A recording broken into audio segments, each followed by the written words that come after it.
første forsøg, det var en skubbelse, og jeg synes, at det gik rimelig fint til det. Jo, perfekt. Så denne gang, nu skal vi så lave solvand. Ikke en, det er solvand. Og til det der skal vi bruge læskedrik.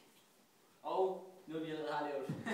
Vi har blandt vand op med det der læskedrik. Ja, så har vi taget en slange på en glasrør. Så tager vi en prop og putter den ned i sodavandsflasken, og et mere glasrør med en slange på.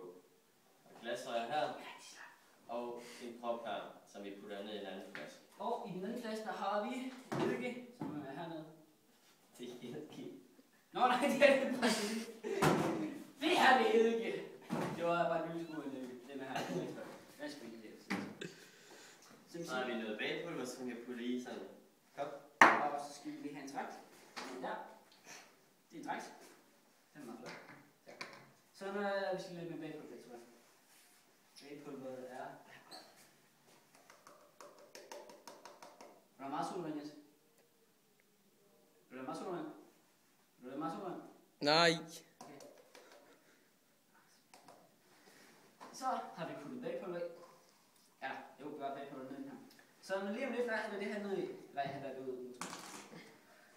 Så skynder Epis at putte den her på. Okay, det gør vi så her. Så med Epien at putte det der ned i. Så med...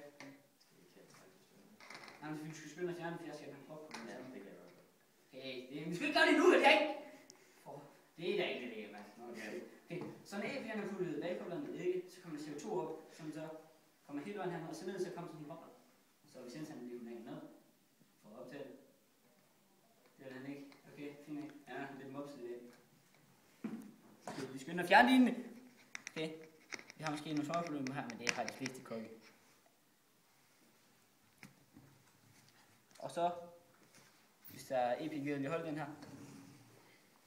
Så en lille trick, jeg lærte, det var at ryste. Det burde utrolig gerne virke, for hvis det ikke virker, så er det meget opdateret.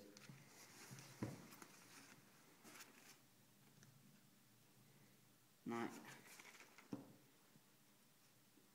Der kom den første boble. Kom der ikke nogen bobler der? Jo. Fjerde kolonne, når jeg stramt mig. Der var ikke. Ej, få se det. Øj! Det er nok solvand for i dag. Så hiver vi proppen op. Øj, der kom lidt boble til sidst altså. Det er simpelthen solvand det her. Eller, det er der skal I gøre det meget, meget mere. Der skal I gøre det sådan 5-6 gange, før det smager solvand. Og... Ja. Nej.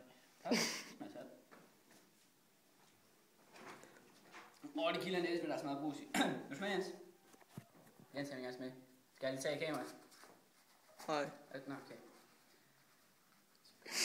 Jens er tøj. Jens han drikker det. Hvad synes du det smager, Jens? Jeg skal sgu da ikke drikke det helt ved. Hvad synes du det smagte?